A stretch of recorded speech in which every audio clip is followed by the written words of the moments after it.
சுருளி அருவியில் தை அமாவாசையை முன்னிட்டு காமதேனு அறக்கட்டளை சார்பாக அன்னதானம். தேனி மாவட்டத்தின் தலை சிறந்த சுற்றுலா தலமாகவும் புனித ஸ்தலமாகவும் விளங்கும் சுருளி அருவிக்கு வெளி மாநிலங்கள் வெளி மாவட்டங்களில் இருந்து தினமும் ஆயிரக்கணக்கான பக்தர்கள் மற்றும் சுற்றுலா பயணிகள் வந்து செல்கின்றனர்.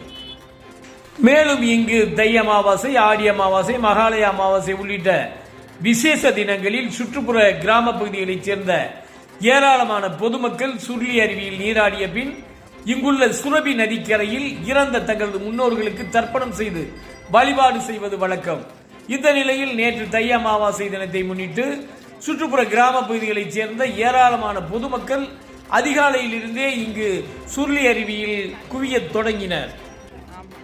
தை அமாவாசையை முன்னிட்டு நேற்று சுருளியில் குவிந்த 8000க்கும் மேற்பட்ட அதிகமான பக்தர்களுக்கு கம்பம் ஸ்ரீ காமதேனு அறக்கட்டளை சார்பாக காலை 7 மணி முதலே தொடர்ந்து அன்னதானம் வழங்கப்பட்டது.